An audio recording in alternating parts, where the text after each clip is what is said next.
നമസ്കാരം. ഷെക്കേന ബിഗ് ഡിബേറ്റിലേക്ക് സ്വാഗതം. മതനിയമങ്ങൾ മാത്രം തങ്ങൾക്ക് മതി എന്ന് ചിന്തിക്കുന്നവരുടെ എണ്ണം കേരളത്തിൽ വർദ്ധിച്ചു വരികയാണ്.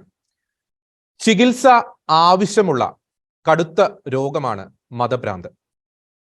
അതിനെ ചങ്ങലക്കിടാൻ അധികാരവർഗം അമാന്തിക്കുമ്പോൾ ക്രൈസ്തവ സംവിധാനങ്ങളെ മാത്രം ആക്രമിക്കുന്ന ഒരു പ്രത്യേക മനോരോഗമുള്ളവരുടെ എണ്ണം കേരളത്തിൽ കൂടി വരുന്നു.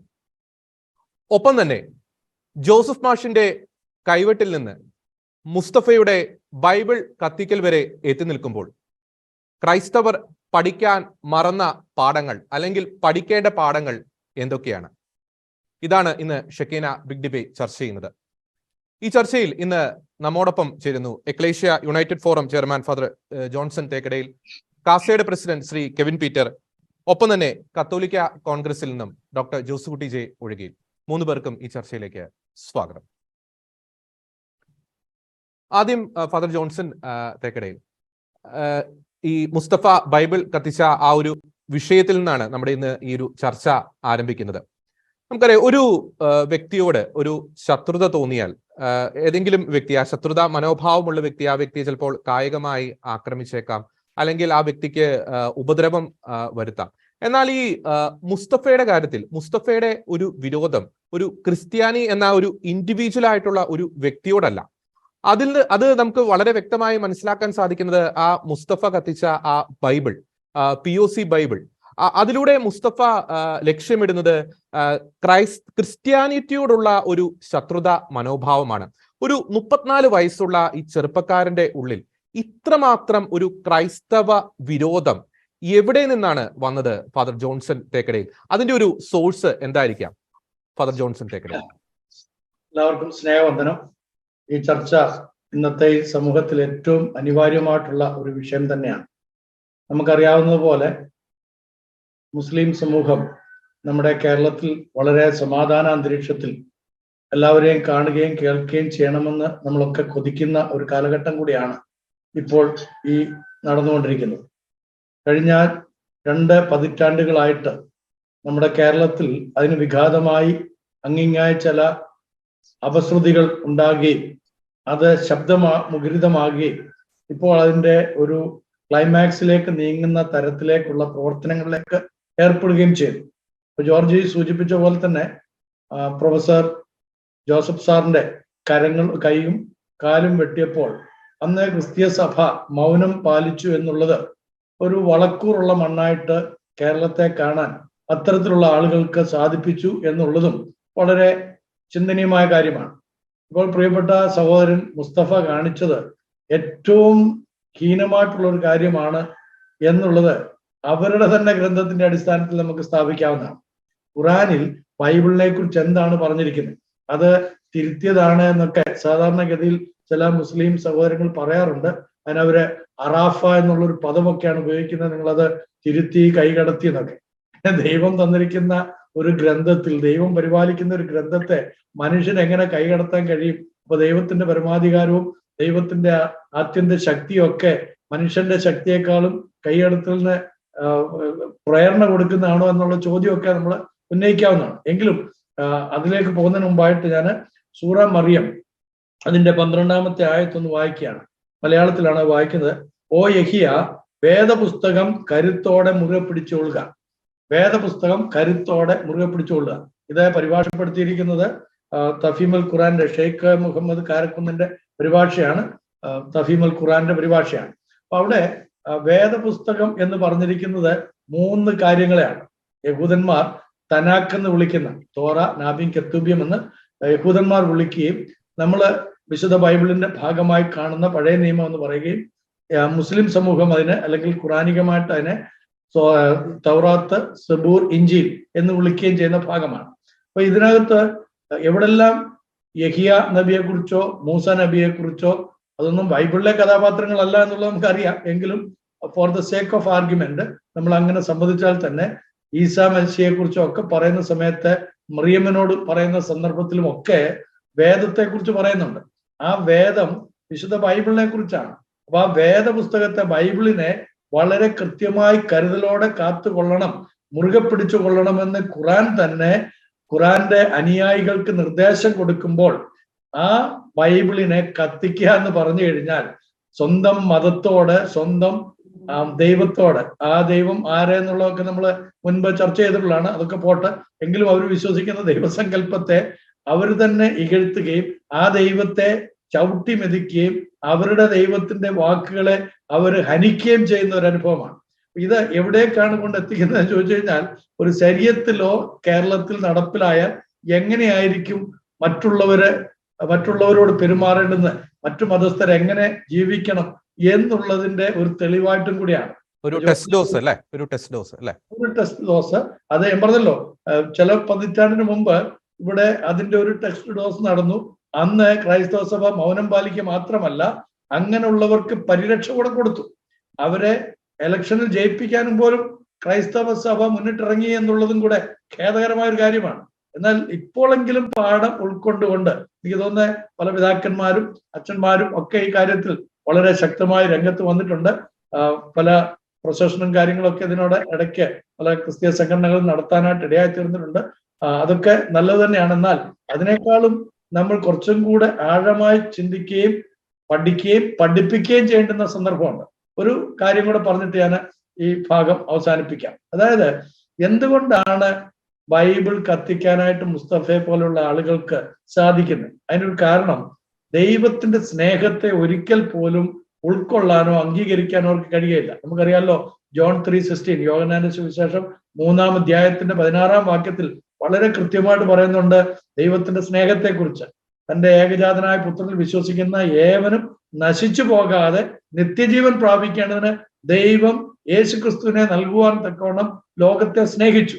അപ്പം മുസ്തഫയെ സ്നേഹിക്കുന്ന ദൈവം, നമ്മളെ ഓരോരുത്തരെയും സ്നേഹിക്കുന്നവനായ ദൈവം, ആ ദൈവത്തിന്റെ സ്നേഹത്തിന് വൈരുദ്ധ്യമായിട്ട് പ്രവർത്തിക്കണമെങ്കിൽ പൈശാചികന് മാത്രമേ സാധിക്കുള്ളൂ. അപ്പൊ തങ്ങളിൽ വ്യാപരിക്കുന്ന ആ ആത്മാവ്, പൈശാചിക ആത്മാവാണ് ദൈവ സ്നേഹത്തെ കുറിച്ച് പ്രതിപാദിക്കുന്ന, മനുഷ്യനെ മനുഷ്യനാക്കി തീർക്കുന്ന, മനുഷ്യന് ജ്ഞാനവും വിവേകവും ബുദ്ധിയും പകർന്നു കൊടുക്കുന്ന ദൈവവചനമായ വിശുദ്ധ ബൈബിളിനെ വെറുക്കുവാനും കത്തിക്കുവാനും ഒക്കെ പ്രേരണ കൊടുക്കുന്നതെന്നുള്ളത് കൂടെ ഇതിനോട് കൂട്ടി വായിക്കേണ്ടതാണ്.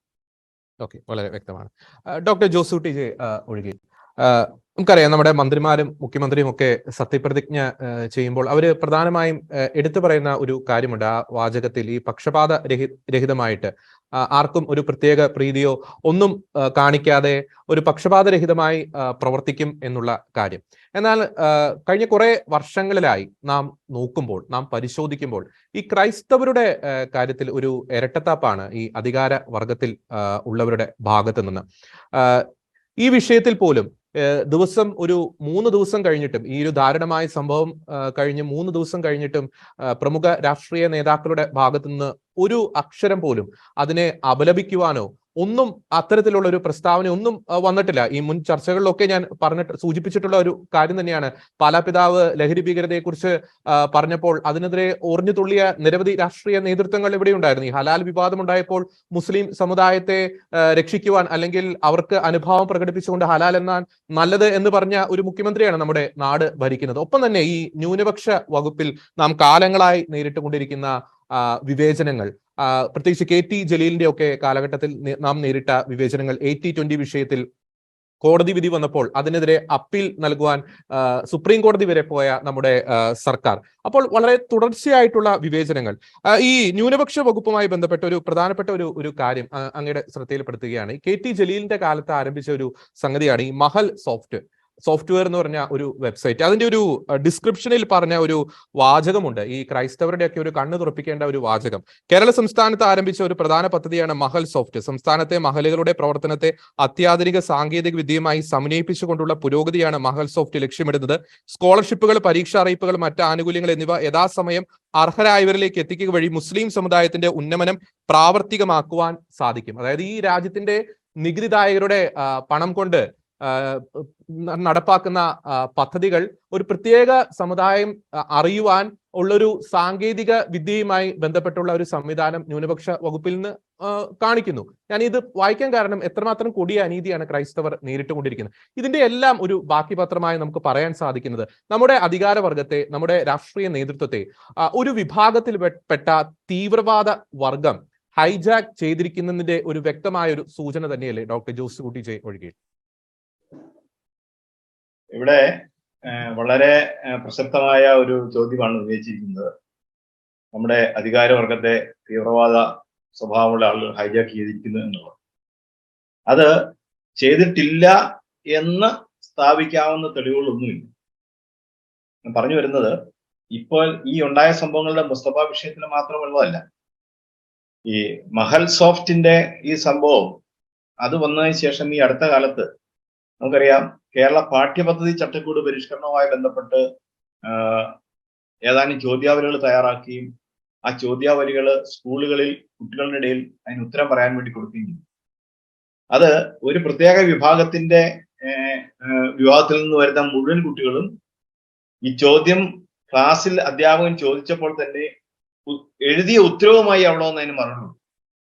മറ്റു സമുദായത്തിലെ കുട്ടികൾ അതിന് അന്നേരം അവരുടെ മനസ്സിൽ തോന്നിയ കാര്യം പറഞ്ഞപ്പോൾ ഇവര് ക്ലാസ്സുകളിൽ കൊണ്ടുവന്ന് കൊടുത്തത് അവരുടെ മഹല്ലുകളിൽ നിന്നും അവർക്ക് എഴുതി കൊടുത്ത മദ്രസകളിൽ നിന്നും എഴുതി കൊടുത്ത ഉത്തരങ്ങളാണ്. അതായത് പാഠ്യപദ്ധതി ചട്ടക്കൂടുമായി ബന്ധപ്പെട്ട് ഉള്ള ചർച്ച സ്കൂളുകളിൽ നടക്കുമ്പോൾ ആ ചർച്ചയിൽ പറയേണ്ട ഉത്തരങ്ങൾ, ചോദ്യാവലിയുടെ ഒരു ലിസ്റ്റ് ഉണ്ടായിരുന്നു. അത് പറയേണ്ട ഉത്തരങ്ങൾ വളരെ നേരത്തെ അവർക്ക് കിട്ടുകയും അവരതിന് ഉത്തരം തയ്യാറാക്കിക്കൊണ്ട് വരികയും ചെയ്തപ്പോൾ മറ്റ് സമുദായത്തിൽപ്പെട്ട കുട്ടികൾക്കൊന്നും അവരുടെ ആ ബാല്യ നിഷ്കളങ്കത വെച്ചുള്ള മറുപടികൾ അതിനകത്ത് പറയാനുണ്ട്. ഈ ഇപ്പോഴത്തെ നമ്മുടെ ന്യൂനപക്ഷ ക്ഷേമ വകുപ്പുമായി ബന്ധപ്പെട്ട് 80-20 വിഷയത്തിൽ ഹൈക്കോടതിയിൽ നിന്നും അത് ആ 80-20 അത് ഭരണഘടനാ വിരുദ്ധമാണ് എന്ന് പ്രഖ്യാപിച്ചുകൊണ്ടുള്ള ഉത്തരവുണ്ടായി. അപ്പോ അതിനെതിരെ ഗവൺമെന്റ് സുപ്രീം കോടതിയിൽ അപ്പീൽ പോയി. അപ്പൊ ഒറ്റ ചോദ്യമേ ഉള്ളൂ, ഗവൺമെന്റ് ആർക്ക് വേണ്ടിയാണ് അപ്പീൽ പോയത്? അപ്പീൽ പോയത് അതിൽ 80% കൊടുത്തിരുന്നത് മുസ്ലിം സമുദായത്തിന് വേണ്ടിയാണ്. അപ്പൊ ക്രിസ്ത്യൻ സമുദായത്തിനോടുള്ള പരിഗണന എന്താണ് ഗവൺമെന്റിന്റെ? അപ്പൊ രണ്ട് സമുദായങ്ങളെ ഗവൺമെന്റ് വ്യത്യസ്തമായി പരിഗണിക്കാൻ പാടുന്നു. ഗവൺമെന്റിനെ സംബന്ധിച്ചിടത്തോളം ക്രിസ്ത്യാനികളും മുസ്ലിങ്ങളും ഒരേപോലെ പരിഗണിക്കപ്പെടേണ്ട വിഭാഗത്തിൽപ്പെടുന്നവർ തന്നെയാണ്. സർക്കാരിന്റെ മുന്നിൽ അവർ തുല്യരായിരിക്കുന്നതാണ്. അവിടെ നമ്മൾ കാണുന്നത് എന്താണ്? നിഷ്പക്ഷത ഇല്ല എന്നുള്ളതാണ്. യഥാർത്ഥത്തിൽ എന്താണ് ഈ നിഷ്പക്ഷത എന്ന് പറയുന്നത്? എല്ലാവർക്കും തുല്യ നീതി ലഭിക്കണം എന്ന ഒരു ഭരണകൂടത്തിന്റെ താല്പര്യമാണ് നിഷ്പക്ഷതയുടെ അടിസ്ഥാനം. ആ എല്ലാവർക്കും തുല്യ നീതി ലഭിക്കണമെന്ന ഭരണകൂടത്തിന്റെ താല്പര്യം ഇല്ലാത്തപ്പോൾ അത് നിഷ്പക്ഷമല്ലെന്നായി.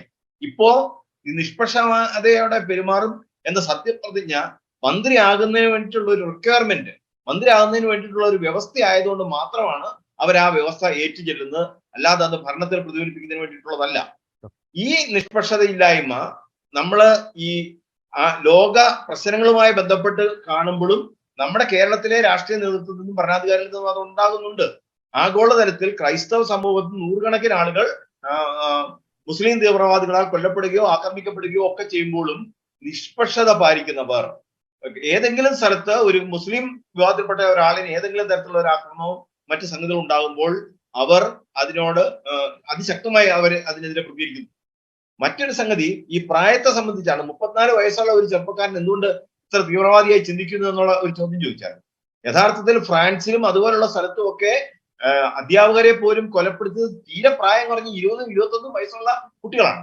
അപ്പൊ യഥാർത്ഥത്തിൽ കുട്ടികളിലേക്ക് വളരെ ചെറുപ്പത്തിൽ തന്നെ കുത്തിവയ്ക്കപ്പെടുന്ന മതഭ്രാന്തിന്റെയോ മത തീവ്രവാദത്തിന്റെയോ അംശങ്ങളുടെ ഒരു പ്രതിഫലനമാണ് ഈ ഇപ്പോൾ ഇവിടെ കാണുന്നത്. 34 വയസ്സായപ്പോഴാണ് അദ്ദേഹത്തിന് ധൈര്യം ഉണ്ടായത് എന്നുള്ളതാണ്. ഇവിടെ എനിക്ക് പറയാനുള്ളത്, നിഷ്പക്ഷത എന്ന് പറയുന്നത് എല്ലാ ഭാഗത്തു നിന്നും ഉണ്ടാകേണ്ടതാണ്. അത് ഉണ്ടാകുന്നില്ലെങ്കിൽ സ്വന്തം സുരക്ഷിതത്വത്തിന് വേണ്ട മുൻകരുതൽ എടുക്കുവാൻ നമ്മൾ അല്ലെങ്കിൽ ക്രിസ്ത്യൻ വിഭാഗത്തിൽപ്പെടുന്നവർ മുന്നോട്ട് വരുന്നില്ലെന്നുണ്ടെങ്കിൽ, സ്വയം പ്രതിരോധവും സ്വയം സംരക്ഷണവും എന്നത് ലക്ഷ്യം വെച്ചുള്ള പ്രവർത്തനത്തിലേക്ക് മുന്നോട്ട് വരുന്നില്ലെന്നുണ്ടെങ്കിൽ നമ്മൾ നിശബ്ദമായി കൊല ചെയ്യപ്പെടുകയോ ആക്രമിക്കപ്പെടുകയോ ഇവിടെ നിഷ്പ്രഭരാക്കപ്പെടുകയോ നിർവീര്യരാക്കപ്പെടുകയോ ചെയ്യുന്ന സാഹചര്യം ഉണ്ടാകും.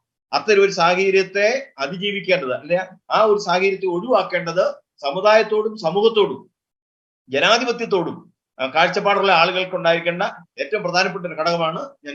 അതാണ് എനിക്ക് ഈ അവസരത്തിൽ എടുത്തു പറയാനുള്ളത്. ഭരണഘടന നൽകുന്ന ആ നിഷ്പക്ഷതയും ഭരണഘടന ജനങ്ങൾക്ക് നൽകുന്ന ആ സംരക്ഷണത്തിനും എല്ലാ വിഭാഗത്തിനും അർഹതയുണ്ട്. നിയമത്തിന് മുമ്പിലെ തുല്യതയ്ക്ക് ആ കാര്യം നമുക്ക് ഒരു കാരണവശാലും മറച്ചു വയ്ക്കാൻ പാടില്ല. ഒപ്പം തന്നെ ഡോക്ടർ ജോസ് കുട്ടി ഒഴികിൽ നമ്മൾ ഈ തീവ്രവാദ സംഘങ്ങൾ അധികാരവർഗത്തെ ഹൈജാക്ക് ചെയ്യുന്നു എന്ന് പറയുമ്പോൾ എന്റെ മനസ്സിലുള്ള ഒരു സംശയം അങ്ങയോട് ഞാൻ ചോദിക്കുകയാണ്. പ്രത്യേകിച്ച് ഈ PFI നടത്തിയ ഹർത്താലുമായി ബന്ധപ്പെട്ട് അതുമായി ബന്ധപ്പെട്ടുണ്ടായ നാശനഷ്ടങ്ങൾക്ക് പരിഹാരം കാണുവാൻ ഹൈക്കോടതി തന്നെ ഇടപെട്ട് ഈ PFI നേതാക്കളുടെ സ്വത്തുവകകൾ ജപ്തി ചെയ്യുവാൻ ആവശ്യപ്പെട്ടു. പലതവണ ആവശ്യപ്പെട്ടിട്ടും സർക്കാർ അത് ചെയ്തില്ല. ഒടുവിൽ ഒരു അന്ത്യശാസനം അല്ലെങ്കിൽ ഒരു ചെവിക്ക് പിടിച്ചപ്പോൾ സർക്കാർ ഗത്യന്തരമില്ലാതെ അതിനുവേണ്ടി ഇറങ്ങി തിരിച്ചു. അപ്പോൾ ഈ PFI നേതാക്കളുടെ വീട്ടിൽ നടന്ന ഈ ജപ്തി നടപടികൾ അതിന് പകരമായിട്ടുള്ള ഒരു സമാശ്വാസ നടപടിയായിരുന്നോ ഈ ന്യൂനപക്ഷ ക്ഷേമ വകുപ്പ് ഈ മന്ത്രി അബ്ദുൾ റഹ്മാന് നൽകിയതിലൂടെ സർക്കാർ കാണിച്ചത്? Doctor Joseph TJ ഒഴികിൽ. തീർച്ചയായും ആശ്വസിപ്പിച്ചതാണ്. നിങ്ങൾ വിഷമിക്കണ്ട. ഇത് സർക്കാർ ഇങ്ങനെ ചെയ്യേണ്ടി വന്ന കോടതി പറഞ്ഞുകൊണ്ടാണ്. അത് നിങ്ങളെ ഞങ്ങൾ പരിഗണിച്ചിട്ടുണ്ട്. നിങ്ങൾക്ക് എന്ത് പ്രശ്നം ഉണ്ടെങ്കിലും ഞങ്ങൾ പരിഹരിച്ചോളാം എന്ന കൃത്യമായ സന്ദേശമാണ് അത് കൊടുത്തത്. പോപ്പുലർ ഫ്രണ്ടിന്റെ അന്നത്തെ ആക്രമണത്തെ തടയാമായിരുന്ന ഒരു സ്ഥലത്ത് അവരോ തടഞ്ഞില്ല. പോലീസിനെ തന്ത്രപരമായി റോഡിൽ നിന്നും പൊതുസ്ഥലങ്ങളിൽ നിന്നും മാറ്റുകയാണ്. അത് ശരിക്കും കേരളത്തെ അക്ഷരാർത്ഥത്തിൽ ഹൈജാക്ക് ചെയ്യുകയായിരുന്നു അന്ന് ചെയ്തിട്ടുള്ളത്. അതിനു മുമ്പ് അവലും മരലും കരുതിക്കോ എന്ന് പറഞ്ഞ ആ വിഭാഗം അവരെ അഴിഞ്ഞു നടന്നു എന്ന് അറിയാമായിരുന്നു. അതിനെ തടയാനായിട്ട് ശ്രമിച്ചില്ല. അപ്പൊ ഞങ്ങൾ നിങ്ങളുടെ കൂട്ടത്തിലാണ്, നിങ്ങൾ അത് ഒട്ടും വിഷമിക്കണ്ട എന്ന് ഒന്നിലധികം തെളിവുകൾ വീണ്ടും വീണ്ടും അവരെ പറഞ്ഞ് ബോധിപ്പിച്ചുകൊണ്ടിരിക്കുകയാണ്.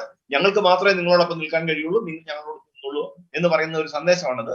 പക്ഷെ ആ സന്ദേശം എന്ന് പറയുന്നത് കേരളത്തിന്റെ സമാധാന അന്തരീക്ഷത്തെ തകർക്കുന്നതും മതേതരത്വത്തെ തകർക്കുന്നതും മതനിരപേക്ഷതയെ തകർക്കുന്നതും ജനാധിപത്യത്തെ തകർക്കുന്നതുമാണ്, നിയമവാഴ്ച തകർക്കുന്നതാണ്. അത് ഗവൺമെന്റ് തീക്കൊള്ളുകൊണ്ട് തലയൊറിയുന്നതിന് തുല്യമായ കടുത്ത പ്രവർത്തനമാണ് ഇപ്പോൾ ഈ സർക്കാർ ഇവിടെ ചെയ്യുന്നത്. ഓക്കെ, ശ്രീ കെവിൻ പീറ്റർ, ഈ 2010 തൊടുപുഴ ന്യൂമാൻ കോളേജിലെ അധ്യാപകനായ മൂവാറ്റുപുഴ സ്വദേശിയായ ജോസഫ് മാഷിന്റെ കൈ മത തീവ്രവാദികൾ വെട്ടി. ഇങ്ങ് 2023 എത്തി നിൽക്കുമ്പോൾ ക്രൈസ്തവരുടെ തന്നെ വിശുദ്ധ ഗ്രന്ഥമായ ബൈബിൾ മുസ്തഫ എന്ന മത തീവ്രവാദി കത്തിച്ചിരിക്കുന്നു. ഒരു കൈവെട്ട് കാലത്ത് നിന്ന് ഒരു കത്തിക്കൽ കാലത്തിലേക്ക് നാം എത്തി നിൽക്കുകയാണോ? ഈ കാലയളവിൽ ഞാൻ ഇൻട്രോയിൽ പറഞ്ഞതുപോലെ ക്രൈസ്തവർ പഠിക്കേണ്ട അല്ലെങ്കിൽ പഠിക്കാൻ മറന്നുപോയ പാഠങ്ങൾ എന്തൊക്കെയാണ് ശ്രീ കെവിൻ പീറ്റർ? ശരിക്കും കൈവെട്ട് കാലം കഴിഞ്ഞു, കത്തിക്കൽ കാലം ഒന്നുമില്ല.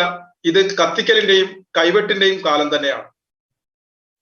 ഇന്ത്യയിലെ ഇസ്ലാമിക തീവ്രവാദ നേതൃത്വം ചിന്തിക്കാത്ത, അവർ ഒരിക്കലും പ്രതീക്ഷിക്കാത്ത ഒരു പ്രത്യേക കാലഘട്ടത്തിലൂടെയാണ് ഇസ്ലാമിക മത തീവ്രവാദം ഇപ്പോൾ കടന്നുപോയിക്കൊണ്ടിരിക്കുന്നത്. അതാണ് ഈ സമൂഹത്തെ സംബന്ധിച്ചിടത്തോളം ഏറ്റവും അപകടകരം. പ്രത്യേകിച്ച് ഇതര മതസ്ഥരെ, ഹിന്ദു ക്രിസ്ത്യൻ സമുദായത്തെ സംബന്ധിച്ചോളം ഏറ്റവും അപകടകരമായ ഒരു കാലഘട്ടത്തിലൂടെയാണ് കടന്നുപോയിക്കൊണ്ടിരിക്കുന്നത്.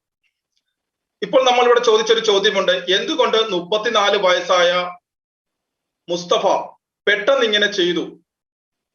അതാണ് നമ്മൾ ചിന്തിക്കേണ്ടത്. ഈ 3 ദിവസങ്ങളിൽ പലരും ആ ഒരു വിഷയത്തെക്കുറിച്ച് ചിന്തിച്ചിട്ടില്ല എന്നാണ് മിക്കവരുടെയും പ്രതികരണങ്ങളിൽ നിന്ന് മനസ്സിലാവുന്നത്. അതിന്റെ പ്രധാനപ്പെട്ട കാരണം എന്ന് പറയുന്നത്, മുസ്തഫ ഒരിക്കലും ഇന്നോ ഇന്നലെയോ ഒന്നും ഈ ഇസ്ലാമിക തീവ്രവാദ പ്രസ്ഥാനത്തിന്റെ ആകർഷനായ അല്ലെങ്കിൽ പ്രവർത്തകനായി മാറിയ വ്യക്തി ആയിരുന്നില്ല. അദ്ദേഹത്തെ കുറിച്ച് ശരിക്കും അറിയുമ്പോഴത്തേക്ക് അദ്ദേഹം ആദ്യകാലത്ത് PDPയുടെ പ്രവർത്തകനും പിന്നീട് അത് NDF വഴി PF-ലേക്ക്, പോപ്പുലർ ഫ്രണ്ടിലേക്ക് എത്തി STP-യിലൊക്കെ പ്രവർത്തിക്കുന്ന ഒരു വ്യക്തി തന്നെയാണ്. അദ്ദേഹം കഴിഞ്ഞ കുറെ കാലങ്ങളായി ക്ലബ് ഹൗസ് എന്ന സോഷ്യൽ മീഡിയ പ്ലാറ്റ്ഫോം തുടങ്ങിയ കാലഘട്ടം മുതൽ അതിലെ ഒരു നിറസാന്നിധ്യമാണ്. ഇടയ്ക്കിടെ ഞാനും അവിടെ സന്ദർശിക്കുന്നത് കൊണ്ട് KL14 എന്ന് പറയുന്ന ഈ വ്യക്തിയെ ഞാനും കണ്ടിട്ടുള്ളതാണ്, ഇദ്ദേഹത്തിന്റെ വാക്കുകൾ ഞാനും കേട്ടിട്ടുള്ളതാണ്. പക്ഷെ ഇദ്ദേഹമാണ് ആ മുസ്തഫ, ഈ മുസ്തഫയാണെന്ന് അറിയുന്നത് പിന്നീടാണ്. ശ്രീ കെവിൻ പീറ്റർ, അന്നത്തെ ഒരു സംസാരത്തിൽ ഇവര് ചിലരൊക്കെ ലേബൽ ചെയ്യാൻ ശ്രമിക്കുന്നത് പോലെ ഒരു മനോരോഗിയുടെ ഒരു ജൽപ്പനങ്ങളൊക്കെ പോലെ അങ്ങേക്ക് എന്ന് തോന്നിയിരുന്നു ഈ ക്ലബ് ഹൗസിൽ ഈ മത തീവ്രവാദി വരുന്ന ആ ഒരു കാലഘട്ടത്തിലൊക്കെ? ഒരിക്കലുമില്ല. ഇദ്ദേഹം പ്രധാനമായും വളരെ സൗമ്യനായി സംസാരിച്ചു തുടങ്ങുക. ഇദ്ദേഹത്തെ എത്ര പ്രകോപിപ്പിച്ചാലും ഇദ്ദേഹം സൗമ്യനായി സംസാരിക്കൂ. പക്ഷെ പറയുന്നതെല്ലാം തന്നെ IS-നെയും ലക്ഷറി തോയ്ബയും താലിബാനെയും പോപ്പുലർ ഫ്രണ്ടിനും എല്ലാം ന്യായീകരിക്കുക, ഇതര മതങ്ങളെ, നമ്മുടെ കേന്ദ്ര സർക്കാരിനെ ഒക്കെ വിമർശിക്കുക, അവഹേളിക്കുക, ഇതൊക്കെ തന്നെയാണ് അദ്ദേഹം ചെയ്തുകൊണ്ടിരുന്നത്. അദ്ദേഹത്തിന് യാതൊരുവിധ പ്രശ്നങ്ങളും ഇല്ല എന്നുള്ളത് നമുക്ക് ഏതൊരാൾക്കും, സാമാന്യ ബുദ്ധിയുള്ള ഏതൊരാൾക്കും മനസ്സിലാക്കാവുന്ന കാര്യങ്ങൾ തന്നെയാണ്. കാര്യം കഴിഞ്ഞ 26-ാം തീയതി ഈ ബൈബിൾ കത്തിക്കുന്നതിന് ഏതാനും ദിവസങ്ങൾക്ക് മുമ്പ് അവിടെ അച്ഛൻ കുഞ്ഞ് എന്ന് പറയുന്ന ഒരു അപ്പോളജിസ്റ്റ് ലവ് ജിഹാദ് വിഷയത്തിൽ നടത്തിയ ഒരു ചർച്ചയിൽ ഇദ്ദേഹം കടന്നു വരികയും കുറെ കാലങ്ങൾക്ക് ശേഷമാണ് ഈ പുൽക്കൂട് തകർത്ത അല്ലെങ്കിൽ അത് നശിപ്പിച്ച സംഭവത്തിന് ശേഷം അന്നാണ് അദ്ദേഹം അവിടെ ആ ഒരു റൂമിൽ എത്തിയപ്പോൾ അവർ ഇദ്ദേഹത്തിന്റെ മനോരോഗത്തെ കുറിച്ച് ചോദിച്ചപ്പോൾ അദ്ദേഹം പറഞ്ഞ വാക്കുകളെല്ലാം തന്നെ ഷക്കീന ടെലിവിഷൻ ടെലികാസ്റ്റ് ചെയ്തിരുന്നതാണല്ലോ. അത് പ്രത്യേകിച്ച് എടുത്ത് പറയേണ്ട കാര്യമില്ല. അപ്പോ ഇദ്ദേഹത്തിന് യാതൊരുവിധ ഇതുമില്ല. ഇദ്ദേഹത്തിന് ഇമെയിൽ ഐ ഡി ഉണ്ട്. ഇദ്ദേഹം അത് വളരെ വ്യക്തമായി മൊബൈൽ ഫോൺ വഴി റെക്കോർഡ് ചെയ്തിട്ട് അത് ഇൻഷോട്ട് എന്ന് പറയുന്ന ആൻഡ്രോയിഡ് ആപ്പ് ഉപയോഗിച്ച് എഡിറ്റ് ചെയ്താണ് അദ്ദേഹം അത് അപ്ലോഡ് ചെയ്തിരിക്കുന്നത്. അദ്ദേഹം ഇതിക്ക് മുമ്പും വേറെ വീഡിയോകൾ അപ്ലോഡ് ചെയ്തിട്ടുണ്ട്.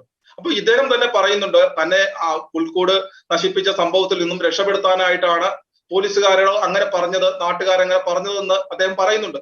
അപ്പോൾ അദ്ദേഹത്തിന്റെ പിന്നിൽ ആൾക്കാരുണ്ട്. അതാണ് ഇവിടുത്തെ ഏറ്റവും വലിയ അപകടം എന്ന് പറയുന്നത്. ഞാൻ ആദ്യമേ സൂചിപ്പിച്ചല്ലോ, ഒരു പ്രത്യേക ഘട്ടത്തിലൂടെയാണ് ഇവിടുത്തെ തീവ്രവാദം കടന്നുപോയിക്കൊണ്ടിരിക്കുന്നത്. കാരണം ഇത്രയും നാളും ഈ മുസ്തഫ, പോപ്പുലർ ഫ്രണ്ടിന്റെ പ്രവർത്തകനായിരുന്ന ഈ മുസ്തഫയെ നിയന്ത്രിക്കാൻ നേതാക്കൾ ഉണ്ടായിരുന്നു, നിർദ്ദേശങ്ങൾ കൊടുക്കാൻ, ഇയാൾക്ക് തെറ്റുകൾ പറ്റിയാൽ ആ പിഴവ് തിരുത്തുവാൻ, ഇദ്ദേഹത്തെ കൺട്രോൾ ചെയ്ത് നിർത്തുവാൻ ഒക്കെ നേതാക്കൾ ഉണ്ടായിരുന്നു. അതുകൊണ്ട് തന്നെ ആ ഒരു കേന്ദ്രീകൃത നേതൃത്വത്തിന് താഴെ പ്രവർത്തിച്ചിരുന്നത് കൊണ്ട് ഇദ്ദേഹം ഇന്നു വരെ ഇത്തരത്തിലൊരു പ്രവർത്തനം കാഴ്ചവെച്ചില്ല. ഇദ്ദേഹം ഒരിക്കൽ പോലും ഇദ്ദേഹത്തെ ഇത്തരത്തിലൊരു പ്രവർത്തനം നടത്തണമെന്ന് തോന്നിയില്ല. അവിടെയാണ് അപകടം. ഇന്ന് നേതാക്കൾ ആരും തന്നെ ഇല്ല. ഒന്നാം നിര നേതാക്കളോ രണ്ടാം നിര നേതാക്കളോ ഇല്ല. ഉള്ളവർ തന്നെ മാളത്തിൽ ഒളിച്ചു കഴിഞ്ഞു. അപ്പോൾ ഇവരെല്ലാം ഇപ്പോൾ അനാഥരാണ്. ഈ മുസ്തഫമാർ ഇവിടെ അനാഥരാണ്. അവരെ കൺട്രോൾ ചെയ്യാനോ അവരെ നിയന്ത്രിക്കാനോ അവരെ നിയന്ത്രിച്ച് നിർത്താനോ അല്ലെങ്കിൽ അവർക്ക് ഓർഡറുകൾ കൊടുക്കാനോ ഒരു നേതൃത്വം തന്നെയില്ല. അപ്പോൾ സ്വന്തം മത തീവ്രവാദം കുത്തി നിറച്ച തലച്ചോറിൽ സ്വയം ഉരുത്തിരിയുന്ന ചിന്തകളിൽ നിന്നുണ്ടാകുന്ന പ്രവൃത്തികളോ അല്ല എങ്കിൽ പ്രാദേശികമായി ഇപ്പോൾ നമ്മൾക്ക് കാണാം, മുമ്പ് പാലസ്തീനിൽ ഹമാസും ഇസ്രായേൽ ഗവൺമെന്റുമായിട്ട് അല്ലെങ്കിൽ ഓർഗനൈസേഷൻ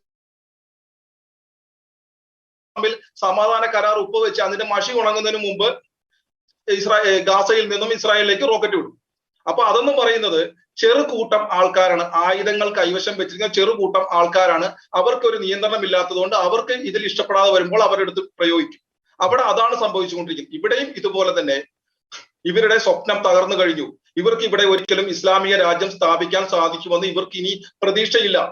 ഈ പണ്ടത്തെ പോലെയുള്ള പേപ്പറിൽ ഒതുങ്ങുന്ന നിരോധനമല്ല ഇന്ന് സംഭവിച്ചിരിക്കുന്നത്.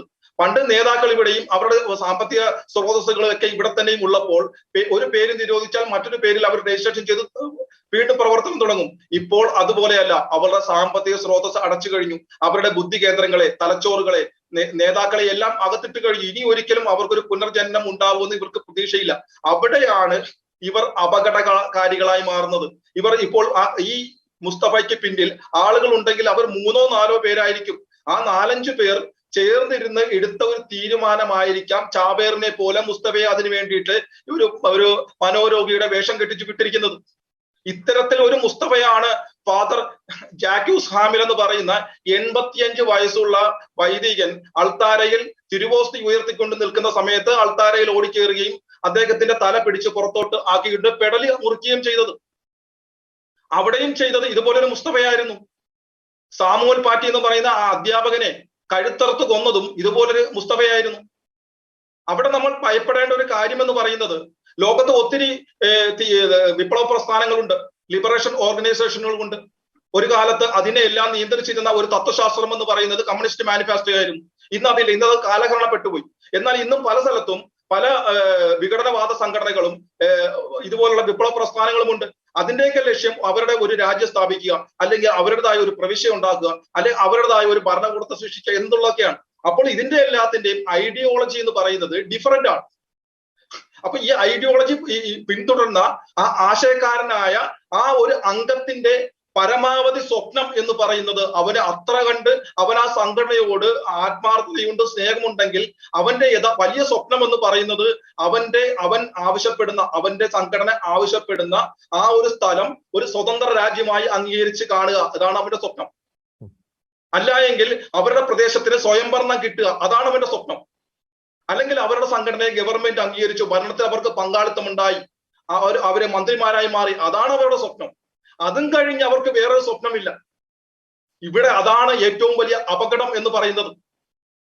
ലോകത്തെല്ലായിടത്തുമുള്ള ഇസ്ലാമിക തീവ്രവാദത്തിന്റെ ഐഡിയോളജി ഒന്നാണ്.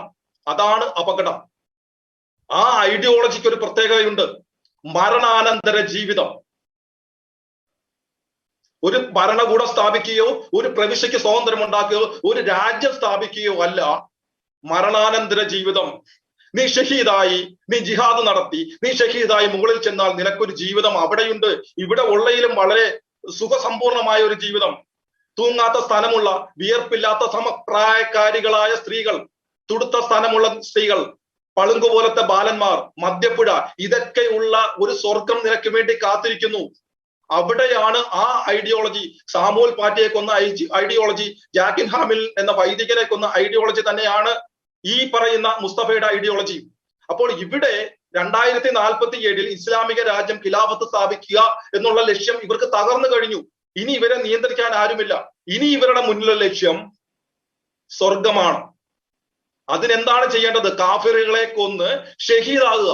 അതാണ് ഇവർക്ക് മുന്നിലുള്ള ലക്ഷ്യം. ആ ലക്ഷ്യത്തെയാണ്, ഇത്തരം ആൾക്കാരെയാണ് ഏറ്റവും ഭയപ്പെടേണ്ടത്. ഇനി വരും ദിവസങ്ങളിൽ ഏറ്റവും കേരളം ഭയപ്പെടുന്നത് ഇത്തരത്തിലുള്ള മുസ്തഫമാരെ ആയിരിക്കും. കാര്യം ഇവരെ നിയന്ത്രിക്കാൻ ആരുമില്ല. ഉള്ളിൽ പോയി ഇരിക്കുന്നവരെല്ലാം ട്രെയിൻഡ് ചെയ്യപ്പെട്ട, അല്ലെങ്കിൽ നാളെ ചാവേറായി മാറാവുന്ന, മനുഷ്യ ബോംബായി മാറാവുന്ന, അല്ലെങ്കിൽ നിരപരാധികളെ കൊന്നെടുക്കുന്ന ആ ഒരു ക്രൂര മനസ്സിന് ഉടമയായ ആളുകളല്ല അകത്ത് പോയിരിക്കുന്നത്. അവരെല്ലാം ആ മുസ്തഫമാരാണ്. ആ മുസ്തഫമാർ നമ്മൾക്കിടയിൽ ഓരോ ജില്ലകളിലും ഓരോ പഞ്ചായത്തുകളിലും ഉണ്ട്, ജീവിച്ചിരിക്കുന്നുണ്ട്. അവരാണ് അപകടകാരികൾ.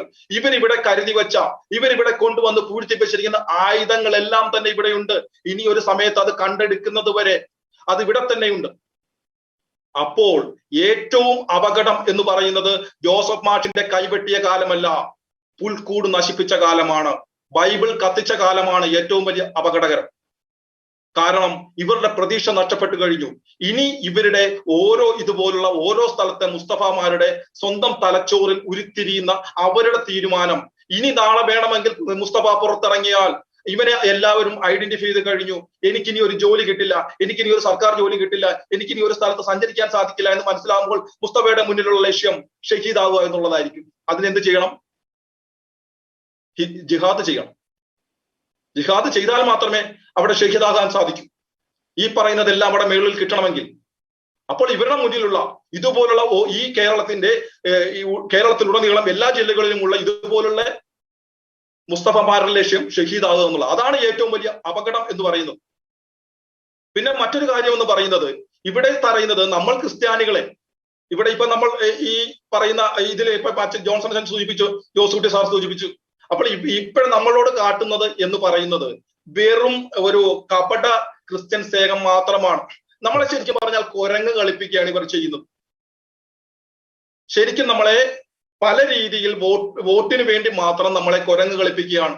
കഴിഞ്ഞ 2022 ആഗസ്റ്റ് 31 പഞ്ചാബിലെ ജലന്ധറിൽ ഇൻഫന്റ് ജീസസ് ചർച്ചിന് നേരെ ഒരു ആക്രമണം നടന്നു. എത്ര മീഡിയയിൽ അത് വാർത്തയായി, എത്ര ദിവസം ഇവിടെ ചർച്ച ചെയ്തു, ഏതൊക്കെ വിപ്ലവ സിംഹങ്ങൾ അല്ലെ പ്രതികരണ തൊഴിലാളികൾ പ്രതികരിച്ചു, ആരെങ്കിലും പ്രതികരിച്ചു? എന്തായിരുന്നു അതിന്റെ കാരണം ഖാലിസ്ഥാൻ തീവ്രവാദികൾ, അവശേഷിക്കുന്ന ഖാലിസ്ഥാൻ വിഘടനവാദ പ്രസ്ഥാനക്കാരായിരുന്നു ആ ചർച്ചിന് നേരെ ആക്രമണം നടത്തിയത്. അവിടുത്തെ മാതാവിന്റെ ഗ്രോട്ടോ അടിച്ചു തകർക്കുകയും അവിടെ ഉണ്ടായിരുന്ന വൈദികന്റെ കാർ ഉൾപ്പെടെ കത്തിക്കുകയും അവിടെ ആയുധങ്ങളുമായി കൊലവിളി മുഴക്കിയിട്ട് അവർ തിരിച്ചു പോവുകയും ചെയ്തു. ഇപ്പോഴറിഞ്ഞിരിക്കുന്നത് അതിന്റെ പ്രവർത്തനം മതിയാക്കണം എന്നുള്ളതാണ്. അപ്പോൾ അതിനെതിരെ കേരളത്തിൽ ഒരു പ്രതികരണവും ഉണ്ടായില്ല. അതായത് ശ്രീ കെവിൻ പീറ്റർ, അതായത് ഇത്തരം സംഭവങ്ങളിൽ പ്രതിസ്ഥാനത്ത് ഈ സംഘപരിവാരവുമായി ബന്ധപ്പെട്ട സംഘടനകളാണെങ്കിൽ മാത്രമേ ചിലർക്കൊക്കെ ശബ്ദമുയർത്താൻ അല്ലെങ്കിൽ പ്രതികരിക്കാൻ കേരളത്തിൽ സാധിക്കുകയുള്ളൂ. തീർച്ചയായിട്ടും അത് തന്നെയാണ് ആ കാണുന്നത്. കാരണം അവിടെ ഖാലിസ്ഥാൻ തീവ്രവാദികളെ എതിർത്താൽ പ്രത്യേകിച്ച് രാഷ്ട്രീയ നേട്ടമൊന്നും ഉണ്ടാവുകയില്ല. അവരെ എതിർത്തിട്ട് കാര്യമില്ല. അതേസമയം അഥവാ എതിർത്തു പോയാൽ അവിടെ ഖാലിസ്ഥാൻ സിഖ് സംഘടനകളുമായി കോൺഗ്രസിനും ഈ പറയുന്ന ഇടതുപക്ഷത്തിനും ബന്ധമുണ്ട്. അപ്പോൾ അവരുടെ രാഷ്ട്രീയം ഇതിനെ ബാധിക്കും. പ്രത്യേകിച്ച് നേട്ടം കേരളത്തിൽ ഒന്നും ഇല്ലാത്തത് കൊണ്ട് അവരെ എതിർത്തില്ല. അതേസമയം ഏതെങ്കിലും ഹിന്ദു സംഘടനകളായിരുന്നെങ്കിൽ എതിർക്കുമായിരുന്നു. ഇവിടെയും അത് തന്നെയാണ് മുസ്തഫയ്ക്ക് നേരെ കണ്ടടക്കുന്നത്. ഈ 3 ദിവസങ്ങൾ കഴിഞ്ഞിട്ടും ഏതെങ്കിലും ഒരു ക്രിസ്ത്യൻ നാമധാരിയായ മുന്നണികളിലുള്ള ഏതെങ്കിലും ഒരു നേതാവ്, ഒരു MLA, മുൻ MLA, മുൻ മന്ത്രി, നിലവിൽ മന്ത്രിയായിരിക്കുന്ന വ്യക്തി, കേരളം ഭരിക്കുന്ന ഇരട്ടച്ചങ്കരായ മുഖ്യമന്ത്രി ആരെങ്കിലും പ്രതികരിച്ചോ? പ്രതികരിക്കില്ല.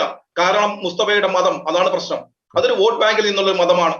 ഓക്കെ, വളരെ വ്യക്തമായി. ഒപ്പം തന്നെ ഒരു ക്രൈസ്തവൻ എന്ന നിലയിൽ ഭയത്തോടു കൂടി തന്നെയാണ് ശ്രീ കെവിൻ പീറ്ററിന്റെ വാക്കുകൾ ശ്രവിക്കേണ്ടി വരുന്നത്. ഭയം ജനിപ്പിക്കുന്ന ഒരു അവസ്ഥ കേരളത്തിൽ സംജാതമായിരിക്കുന്നു എന്ന് വസ്തുതകളുടെ അടിസ്ഥാനത്തിൽ കെവിൻ പീറ്റർ പറയുന്നു. ഫാദർ ജോൺസൺ തേക്കടയിൽ, ഈ കെവിൻ പീറ്ററിന്റെ വാക്കുകൾ ഞാൻ പറഞ്ഞതുപോലെ തന്നെ ഒത്തിരി ഭയത്തോടു കൂടി തന്നെയാണ് ശ്രവിക്കേണ്ടി വരുന്നത്. ഇത്തരം ഭയം ജനിപ്പിക്കുന്ന കാര്യങ്ങൾ കേരളത്തിൽ അരങ്ങേറുന്നു. പക്ഷേ അതിനേക്കാളൊക്കെ ആശങ്ക ജനിപ്പിക്കുന്ന ഒരു കാര്യമുണ്ട്. ഈ മുസ്തഫയുടെ പ്രവൃത്തി ഇപ്പൊ രാഷ്ട്രീയ നേതൃത്വം അപലപിക്കുന്നില്ല, അത് അവരുടെ വിധിക്കപ്പെട്ട ഒരു തൊഴിൽ അല്ലെങ്കിൽ അവരുടെ ഒരു വിധി എന്ന് നമുക്ക് പറയാം. കാരണം വോട്ട് ബാങ്ക് രാഷ്ട്രീയം.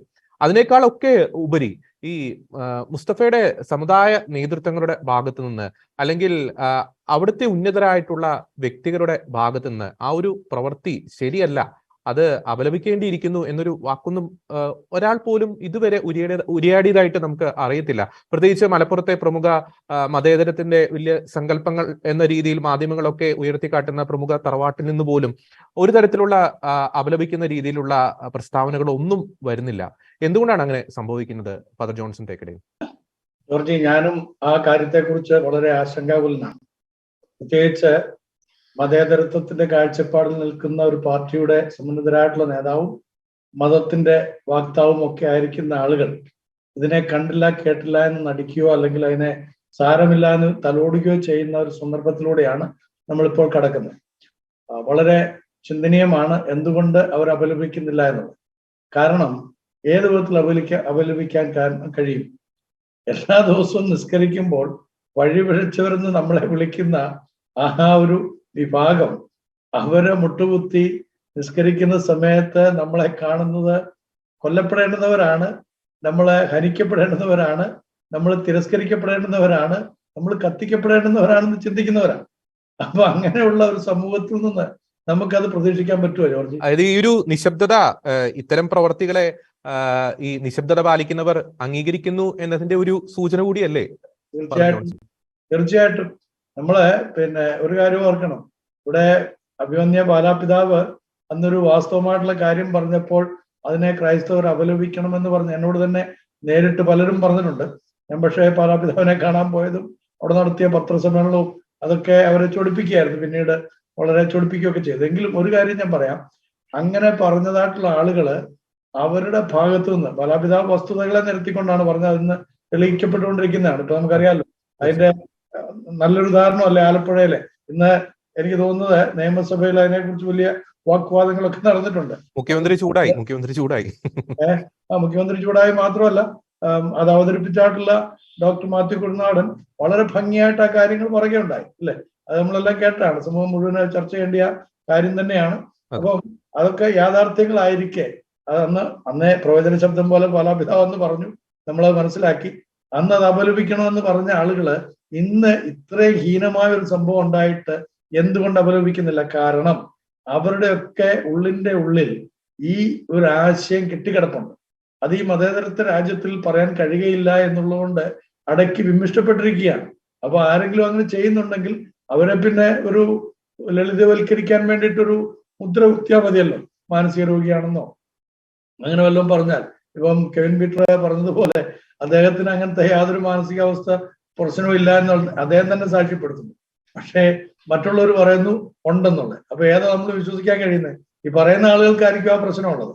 ഒരു കാര്യം ശരിയാണ്, ഈ എത്ര അതിനെ തമസ്കരിക്കാൻ നോക്കിയാലും എത്ര അതിനെ ലലാപി പാടാൻ ശ്രമിച്ചാലും അത് നമ്മുടെ സമൂഹത്തിൽ ഉണ്ടാക്കാൻ പോകുന്ന പ്രത്യാഘാതം ഭയങ്കരമാണ്. ഭയങ്കരം എന്ന് പറഞ്ഞു കഴിഞ്ഞാൽ നമ്മൾ ചിന്തിക്കുന്നതിനേക്കാൾ അപ്പുറമാണ്.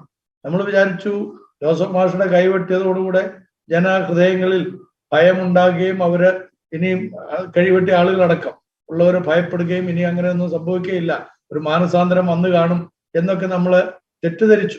കുറെ വർഷങ്ങളായിട്ട് നമ്മൾ ആ തെറ്റിദ്ധാരണയിലാണ് ജീവിച്ചുകൊണ്ടിരിക്കുന്നത്. എന്നാൽ ഇപ്പോൾ പുതിയൊരു സംഭവത്തോടുകൂടെ അതൊന്നും അങ്ങനെയല്ല, നിങ്ങൾ അങ്ങനെ തെറ്റിദ്ധരിച്ചിരിക്കുകയൊന്നും വേണ്ട, ഞങ്ങൾ ഇവിടെ തന്നെ ഉണ്ട്, ഞങ്ങളായിട്ടുള്ള ഭരണം വരട്ടെ, വന്നു കഴിയുമ്പോൾ സംഭവിക്കാൻ പോകുന്നതിന്റെ ഒരു നാന്ദിയാണിത്, ഒരു തുടക്കം മാത്രമാണിത്, ഇത് നിങ്ങൾ കണ്ടോളുക, വടി വെട്ടാൻ പോയിട്ടേ ഉള്ളൂ, അടിയൊന്നും തുടങ്ങിയിട്ടില്ല എന്ന് നമ്മളോട്, സമൂഹത്തോട്, ജനാധിപത്യ സമൂഹത്തോട് കൃത്യമായിട്ട് സംവദിക്കുന്ന ഒരു വസ്തുതയാണ് ഇപ്പോൾ നമ്മുടെ കണ്ണിന് മുമ്പിൽ നമ്മൾ കാണാനിടയായത്. അതിനെ ആരും അപലപിക്കുകയില്ല, അവർക്ക് സാധിക്കുകയില്ല. കാരണം അവര് ഒരു തരത്തിൽ അല്ലെങ്കിൽ മറ്റൊരു തലത്തിൽ ക്രൈസ്തവികതയെ എപ്പോഴും ഇകഴ്ത്തുന്നവരാണ്, അതിനെ ഇല്ലായ്മ ചെയ്യുന്നതാണ്. ഇവിടെ ആരോ സൂചിപ്പിച്ച പോലെ ബാല്യം മുതൽ തന്നെ പഠിപ്പിക്കുന്ന പഠിപ്പീരിൽ തന്നെ യേശുക്രിസ്തുവിന്റെ അനുയായികളെയും ഇകഴ്ത്തുകയോ അല്ലെങ്കിൽ സത്യത്തിൽ നിന്ന് ജനത്തെ വ്യതിചലിപ്പിക്കുകയോ ചെയ്യുന്ന പാഠ്യപദ്ധതികളാണ് അവർ ആവിഷ്കരിച്ചിരിക്കുന്നത്. അതാണ് പഠിപ്പിച്ചുകൊണ്ടിരിക്കുന്നത്. അതാണ് അവരുടെ തലച്ചോറിൽ കിടക്കുന്നത്. അതാണ് ക്രിയ ചെയ്തുകൊണ്ടിരിക്കുന്നത്. അതുകൊണ്ട് നമുക്ക് ഇതിനേക്കാളും ബെറ്റർ ആയിട്ടുള്ളതൊന്നും തന്നെ ആരിൽ നിന്നും പ്രതീക്ഷിക്കാൻ പറ്റാതെ. യെസ്, വളരെ വ്യക്തമാണ്. Doctor Josootty J Ozhikayil Kevin Peter പങ്കുവച്ച ആശങ്ക ജനിപ്പിക്കുന്ന കാര്യങ്ങൾ അങ്ങ് ശ്രവിച്ചിട്ടുണ്ട്. പ്രത്യേകിച്ച് ഈ കേരളത്തിൽ ഇപ്പോഴത്തെ ഒരു സാഹചര്യം വെച്ച് നോക്കുമ്പോൾ എത്രത്തോളം സുരക്ഷിതമാണ് കേരളത്തിലെ മുസ്ലിം ഇതര സമുദായങ്ങൾ, പ്രത്യേകിച്ച് ക്രൈസ്തവരും ഹൈന്ദവരും? ഞാൻ ഈ സുരക്ഷിതത്വം എന്നുകൊണ്ട് ഉദ്ദേശിക്കുന്നത് ഒരു കായികമായിട്ടുള്ള ഒരു സുരക്ഷിതത്വം മാത്രമല്ല, ഈ പല രീതിയിലും ഈ ആനുകൂല്യങ്ങളുടെ ഒരു കാര്യത്തിൽ, ഒപ്പം തന്നെ തൊഴിലിന്റെ കാര്യത്തിൽ, അധികാരത്തിലുള്ള പങ്കാളിത്തത്തിന്റെ ഒക്കെ കാര്യത്തിൽ ഇതര സമുദായങ്ങൾ എത്രത്തോളം ഒരു സെക്യൂർ ആണ് കേരളത്തിൽ? അതിന് നമുക്ക് ഇനിയിപ്പം ആ ഒരു അപജയം നമുക്ക് എങ്ങനെ മറികടക്കാൻ സാധിക്കും? Doctor Josootty J Ozhikayil. ഇത് വളരെ വളരെ ഗൗരവമുള്ള ഒരു ചോദ്യമാണ്. എനിക്ക് ഒന്ന് ഉത്തരം പറയാൻ അത്ര എളുപ്പമായിരിക്കില്ല. കാരണം എന്താണ് ഇതിന് പിന്നിലുള്ള അടിസ്ഥാനപരമായ ഘടകം? ജനാധിപത്യത്തിലും ദൈവരാജ്യത്തിലും അതുപോലെയുള്ള മേഖലകളിൽ വിശ്വസിക്കുക, സനാതന ധാർമ്മിക മൂല്യങ്ങളിൽ വിശ്വസിച്ചുകൊണ്ട് ആത്മാവത്ത പരിശുദ്ധമാക്കാൻ വേണ്ടി ശ്രമിക്കുക തുടങ്ങിയ മൂല്യങ്ങളിൽ വിശ്വസിക്കുന്ന മതവിഭാഗവും മതശാസ്ത്രങ്ങളുടെ അടിസ്ഥാനത്തിലുള്ള ഭരണം രാജ്യത്തുണ്ടാകണം എന്ന് വിശ്വസിക്കുന്ന മതവിഭാഗവും തമ്മിലുള്ള ഒരു വൈരുദ്ധ്യമാണ് ഇവിടെ യഥാർത്ഥത്തിൽ. മതമായിരിക്കണം രാഷ്ട്രീയത്തിന് അടിസ്ഥാനം എന്ന് വിശ്വസിക്കുന്ന ഇസ്ലാം മതത്തെ സംബന്ധിച്ചിടത്തോളം അവർക്ക് ജനാധിപത്യത്തെ ഒരു കാരണവശാൽ ഉൾക്കൊള്ളാൻ പാടില്ല. കാരണം എന്തായിരിക്കണം ഭരണമെന്ന മതഗ്രന്ഥത്തിൽ എഴുതി വെച്ചിരിക്കുന്ന അടിസ്ഥാനത്തിൽ ഉള്ള ഭരണം വേണമെന്നാണ് അവരുടെ നിലപാട്. അതിനുവേണ്ടിയിട്ടാണ് അവരുടെ ജീവിതവും അവരുടെ ലക്ഷ്യവും എന്ന് അവരുടെ വിശ്വാസത്തിന്റെ അടിസ്ഥാനത്തിൽ തന്നെ പറയുക. അതുകൊണ്ട് തന്നെ ഇത് ജനാധിപത്യ മൂല്യങ്ങളെ ശക്തിപ്പെടുത്തിക്കൊണ്ട് ജനാധിപത്യ വിരുദ്ധ സമീപനം എടുക്കുന്നവർക്ക് തലപൊക്കാൻ അവസരം ഉണ്ടാകാത്ത ഒരു രാഷ്ട്രീയ ഭരണ സാഹചര്യം കേരളത്തിൽ ഉണ്ടാക്കുക മാത്രമാണ് ഇതിനോട് പോംവഴി. അല്ലാതെ അവരങ്ങ് ജനാധിപത്യം ഉൾക്കൊണ്ടുകൊണ്ട് പ്രവർത്തിച്ചോളുമെന്ന് വിചാരിക്കാവുന്ന ഒരു സംഗതി കാണുന്നു. ഇത് ആ മതവിഭാഗത്തിലെ 90% വരുന്ന സമാധാനകാംക്ഷികളായ മറ്റുള്ളവരോട് സൗഹൃദം കാത്തു സൂക്ഷിക്കുന്ന ആളുകളെ മറന്നുകൊണ്ടല്ല. പക്ഷേ നമുക്കറിയാം, ഒരു സമൂഹത്തിനകത്ത് ഏറ്റവും തീവ്രമായ നിലപാടെടുക്കുന്ന ആളുകളിലേക്ക് നേതൃത്വം തനിയെ വന്നു ചേരും. അതൊരു ലോക ചരിത്രത്തിന്റെ ഭാഗമാണ്. ഏറ്റവും ശക്തവും തീവ്രവുമായ നിലപാടെടുക്കുന്നവരിലേക്ക് ബാക്കിയുള്ളവർ വഴങ്ങിക്കൊടുക്കേണ്ടി വരും, അല്ലെങ്കിൽ ബാക്കിയുള്ളവർ നിശബ്ദരാകും. അതുകൊണ്ടാണല്ലോ മാലാഹമാർ നിശബ്ദരാകുന്നിടത്ത് ചെറുത്താന്മാർ കാര്യങ്ങൾ നടത്തുമെന്ന് നമ്മൾ പറയുന്നതിന് കാര്യം അതാണ്. അപ്പൊ ഇവിടെ ശരിക്കും വ്യവസ്ഥാപിതമായ ഇൻസ്റ്റിറ്റ്യൂഷണലൈസ്ഡ് ആയിട്ടുള്ള ഒരു ഭരണക്രമം കേരളത്തിൽ ഉണ്ടാക്കിയെടുക്കാൻ തക്ക രീതിയിൽ ജനാധിപത്യത്തെ വളർത്തുക എന്നുള്ളത് മാത്രമാണ് ഇതിനകത്ത് തൽക്കാലമുള്ള പോംവഴി. ആ ജനാധിപത്യത്തെ വളർത്തുന്ന പ്രക്രിയയിൽ മറ്റ് മതവിഭാഗങ്ങൾക്ക് അവരുടേതായ നിലപാടുകൾ എടുക്കാനായിട്ട് കഴിയണം. സ്വയം പ്രതിരോധം എന്ന് പറയുന്നത് ഞാൻ വളരെ വാക്ക് കൃത്യമായി ഉപയോഗിച്ചുകൊണ്ട് പറഞ്ഞല്ല, അത് അറിയാതെ പറഞ്ഞല്ല. സ്വയം പ്രതിരോധം എന്ന് പറയുന്നതിന്റെ അകത്ത് ഭൗതികമായ സുരക്ഷയും അതുപോലെ തന്നെ സാമ്പത്തികമായ സുരക്ഷയും ധാർമ്മികമായ ആ സുരക്ഷയും ഒക്കെ, മാനസികമായ സുരക്ഷയും ഒക്കെ അതിന്റെ പിന്നിൽ അതിൻ്റെ അകത്തുണ്ട്. അത് നിലനിർത്തിക്കൊണ്ട് തന്നെ ഇത് വേണം. ഞാനിത് പറയുന്നത് ഋഷി സുനാക്ക് അവിടുത്തെ കാറിൽ യാത്ര ചെയ്തുകൊണ്ടിരുന്ന സമയത്ത് സീറ്റ് ബെൽറ്റ് ഇടാതെ അദ്ദേഹം ഇൻസ്റ്റാഗ്രാമിൽ പോസ്റ്റ് ഇട്ടതിന്റെ പേരിൽ അദ്ദേഹത്തിനെതിരെ കേസ് എടുക്കുവാൻ അവിടുത്തെ പോലീസിന് കഴിഞ്ഞത് അവിടെ ആ പോലീസ് എന്ന് പറയുന്നത് ഒരു ഇൻസ്റ്റിറ്റ്യൂഷണൽ ആയിട്ട് ശക്തമായിരിക്കുന്ന ഒരു സ്ഥാപനമായതുകൊണ്ടാണ്. അങ്ങനെയാണെന്നുണ്ടെങ്കിൽ ഈ രാജ്യത്തുള്ള ഏത് ഭരണഘടനാ വിരുദ്ധമായ പ്രവർത്തനത്തിനെതിരെയും അപ്പോൾ തന്നെ നടപടിയെടുക്കാൻ തക്ക രീതിയിൽ നമ്മുടെ ഭരണ സംവിധാനം ശക്തമാക്കും. കാരണം അതേസമയത്ത് ഇവിടെ ഒരു നിയമപരമായ ഒരു നടപടി എടുക്കുന്നതിന് മുമ്പ് നിയമപാലകർ നിയമപുസ്തകത്തിൽ എഴുതി വെച്ചിരിക്കുന്ന എന്ത് എന്നതിനേക്കാൾ ഉപരി അവർ പരിശോധിക്കുന്നത് ഇത്തരം ഒരു നിയമ നടപടി ഭരണരംഗത്തുള്ള പൊതുരംഗത്തുള്ള ആർക്കൊക്കെ അത് ഇഷ്ടപ്പെടും, ആർക്കൊക്കെ അത് ഇഷ്ടപ്പെടില്ല എന്ന് തിരിഞ്ഞിരിക്കുന്ന തിരിച്ചറിവാണ്. ആ തിരിച്ചറിവിൽ നിന്നുകൊണ്ടാണ് അവര് ഇപ്പോൾ നമ്മുടെ രാജ്യത്ത് പ്രവർത്തിക്കുന്നത്. ഇവിടുത്തെ പോലീസിനെയും ഒക്കെ ഇതേ പ്രശ്നമുണ്ട്. അപ്പൊ ശരിക്കും ജനാധിപത്യ സ്ഥാപനങ്ങളെ ശക്തമാക്കുന്ന തരത്തിലുള്ള പ്രൊപ്പഗാന്തയും അതിന് തക്കതായ രീതിയിലുള്ള പ്രവർത്തനങ്ങളും ജനാധിപത്യ മേഖലകളിൽ നിന്നും ജനാധിപത്യത്തിൽ വിശ്വസിക്കുന്ന പാർട്ടികളുടെ ഭാഗത്തും ഉണ്ടാകണം. പക്ഷെ ഇവിടെ നമ്മുടെ ജനാധിപത്യ പാർട്ടികളെ സംബന്ധിച്ചിടത്തോളം അവർ ഭൂരിപക്ഷ വോട്ടാണ് ഭൂരിപക്ഷത്തിന്റെ അടിസ്ഥാനം, ഭരണത്തിന്റെ അടിസ്ഥാനം എന്നുകൊണ്ട് ആ വോട്ട് ബാങ്ക് രാഷ്ട്രീയം മാത്രം ലക്ഷ്യം വെച്ചുകൊണ്ടിട്ട് ജനാധിപത്യത്തിന്റെ മൂല്യങ്ങൾ മറന്നുകൊണ്ടിട്ടുള്ള ഭരണവും സമീപനങ്ങളുമാണ് നമ്മുടെ രാജ്യത്തെ പ്രതിപക്ഷ കക്ഷികളും ഭരണകക്ഷികളും എടുക്കുന്നത്. ഇതിനപ്പുറമുള്ള ഒരു രാഷ്ട്രീയ നിലപാടിലേക്ക് ഇവരെ കൊണ്ടുവന്നെത്തിക്കാൻ തക്ക രീതിയിലുള്ള ജനാധിപത്യ ബോധവൽക്കരണത്തിന്റെ പ്രോസസ്സിലൂടെ ഇവിടുത്തെ മതേതരത്തിൽ വിശ്വസിക്കുന്ന മതവിശ്വാസികൾ എന്ന് ഞാൻ പറഞ്ഞാൽ മറ്റ് മതങ്ങളെയും മറ്റ് മനുഷ്യരെയും മുഴുവൻ സഹോദരന്മാരായി കാണുന്ന മതവിശ്വാസികളാണ് മുന്നോട്ട് വരുന്നത്. മറ്റുള്ളവരെ കുറ്റവാളികളായിട്ടും അച്ഛനിവിടെ പറഞ്ഞതുപോലെ മറ്റുള്ളവർ കുറ്റവാളികളായിട്ടും തോന്നിവാസികളായിട്ടും അല്ലെങ്കിൽ കൊള്ളരുതാത്തവരായിട്ടും കാണുന്നവരിൽ നിന്ന് ഒരിക്കൽ പോലും ആ തരത്തിലുള്ള സമീപനം ഉണ്ടാകില്ല എന്ന തിരിച്ചറിവ് ഈ കാര്യത്തിൽ വളരെ പ്രധാനപ്പെട്ടതാണ്. ആ തിരിച്ചറിവിൽ നിന്നുകൊണ്ടുള്ള ജനാധിപത്യവൽക്കരണ പ്രക്രിയയിലേക്കാണ് നമ്മൾ പോകേണ്ടതെന്നാണ് എനിക്ക് ഇതിനകത്ത് പറയാൻ. ഒപ്പം തന്നെ ശ്രീ ജോസൂട്ടി ജെ ഒഴികെ ഈ ഇത്തരം ആശങ്ക ജനിപ്പിക്കുന്ന കാര്യങ്ങൾ നമ്മുടെ ക്രൈസ്തവ സമൂഹം നേരിടുമ്പോൾ പലരും നമ്മുടെ ഈ വിഷയത്തിൽ ശക്തമായി പ്രതികരിക്കുന്ന നമ്മുടെ ക്രൈസ്തവ യുവജനങ്ങളൊക്കെ ഉന്നയിക്കുന്ന ഒരു തമാശ കലർന്ന ഒരു വിമർശനമാണ് ഇത്തരം വിഷയങ്ങളൊക്കെ ഉണ്ടാകുമ്പോൾ ഒരു ഞെട്ടൽ പ്രസ് റിലീസുകളിലൂടെ തങ്ങളുടെ നടുക്കവും ഒക്കെ രേഖപ്പെടുത്തി ഔദ്യോഗിക സംഘടനകൾ അല്ലെങ്കിൽ ഔദ്യോഗിക സഭാ നേതൃത്വത്തിൽ ഉള്ളവരൊക്കെ പലപ്പോഴും അത് ഒരു നിസ്സാരവൽക്കരിക്കുന്നു, അല്ലെങ്കിൽ അത്തരം കാര്യങ്ങളിൽ മാത്രം ഒരു പ്രതികരിക്കുന്നില്ല എന്ന് ഞാൻ പറയുന്നില്ല, അത്തരം കാര്യങ്ങളിൽ മാത്രം ഒതുക്കി നിർത്തുന്നു. കുറെ കൂടി ഇത്തരം രൂക്ഷമായ ഈ ഒരു പ്രതിസന്ധി അതിഭീകരമായ ക്രൈസ്തവ സമുദായം നേരിട്ടുകൊണ്ടിരിക്കുമ്പോൾ തന്നെ നമുക്ക് നിയമം നൽകിയിരിക്കുന്ന എല്ലാ ആനുകൂല്യങ്ങളും ഉപയോഗിച്ചുകൊണ്ടുള്ള ഒരു പ്രതിഷേധം, ഒപ്പം തന്നെ ഭരണകൂടത്തിന് മേൽ ശക്തമായ ഒരു സമ്മർദ്ദം ചെലുത്താനുള്ള ശ്രമം, രാജ്യത്തിന്റെ ഉന്നത നീതി സംവിധാനങ്ങളിൽ ഇവിടെ നടക്കുന്ന കാര്യങ്ങൾ എത്തിക്കുവാനുള്ള നീക്കങ്ങൾ, അതൊക്കെ കുറെ കൂടി നമ്മൾ ക്രിയാത്മകമായി നടത്തേണ്ടതല്ലേ ഡോക്ടർ ജോസൂട്ടി ജെ ഒഴികെ? ഒരു തർക്കവുമില്ല, അത് കൂടുതൽ സജീവമാകുകയും കൂടുതൽ ശക്തമാകുകയും ചെയ്യുന്നു. പലപ്പോഴും ഇവിടെ നമ്മൾ കാണുന്നത് ഈ വിഭാഗങ്ങളെക്കല്ലാതെ ജനങ്ങളെ ബാധിക്കുന്ന പൊതുവായ പ്രശ്നങ്ങൾ വരുമ്പോൾ ഒരുതരം നിസ്സംഗത നമ്മുടെ എല്ലാ മേഖലകളിലും ഒരു പരിധിക്കപ്പുറം അത് കടന്നുകൊടുക്കും. അതിന്റെ പിന്നിലുള്ളത് വ്യക്തിപരമായ താല്പര്യങ്ങളോ ആത്മവിശ്വാസക്കുറവോ അല്ലെങ്കിൽ പ്രയോറിറ്റിയിലുള്ള വ്യത്യാസങ്ങളോ ഒക്കെ ആകാം എന്നാണ് എനിക്ക് പറയാനുള്ളത്. ഇപ്പോ 637 പേരെ വന്യജീവി ആക്രമിച്ച് കൊന്നപ്പോഴാണ് ഇപ്പൊ കേരളത്തിൽ വന്യജീവി ആക്രമണം എന്ന് പറയുന്നത് ഒരു ചർച്ചയാകും. അതിനു മുമ്പ് വന്യജീവി ആക്രമണം ഉണ്ടായാൽ എന്തെങ്കിലും നഷ്ടപരിഹാരം നാമമാത്രമായി കൊടുത്ത് അത് പോകും. അപ്പൊ അത്ര ശക്തമായ അത്രയ്ക്കും ജനങ്ങൾ പൊറുതി മുട്ടുന്ന ഘട്ടം വന്നപ്പോഴാണ് ഈ വിഷയം ഒരു ചർച്ചയാകും. ഇത് ഞാന് വന്യജീവിയുടെ ഒരു ഉദാഹരണം പറഞ്ഞത് ഇതുപോലെ തന്നെയാണ് ജനാധിപത്യ ഭരണക്രമത്തിനകത്ത് ജനാധിപത്യത്തിന് മൂല്യം കൊടുക്കാതെ മറ്റ് മതസ്ഥരുടെ താല്പര്യങ്ങൾക്കും അവരുടെ നിലനിൽപ്പിനും മൂല്യം കൊടുക്കാതെ ആര് പ്രവർത്തിച്ചാലും അതൊരു വന്യജീവി ആക്രമണത്തിന് തുല്യമാണ്. ആ തരത്തിൽ തന്നെ വേണം അത് കാണാൻ.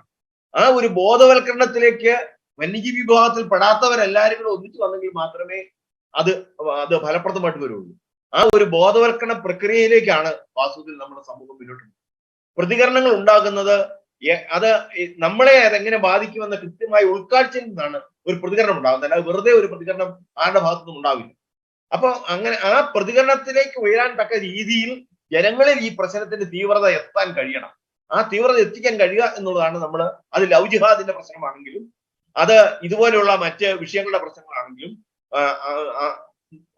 പ്രത്യക്ഷത്തിൽ വരാതെ, അതായത് സ്ലീപ്പിംഗ് സെല്ലുകൾ ഉണ്ടെന്ന് പറഞ്ഞ പോലെ സ്ലീപ്പിംഗ് ലെവലിൽ നടക്കുന്ന തീവ്രവാദ പ്രവർത്തനങ്ങളുടെ കാര്യത്തിലാണെങ്കിലും ഇത്തരം കാര്യങ്ങളോട് സാമീപ്യം ഇല്ലാത്ത ആളുകളുടെ ഭാഗത്തുനിന്ന് ഉണ്ടാകേണ്ട ഒരു വലിയ ഒരു പ്രതികരണമുണ്ട്.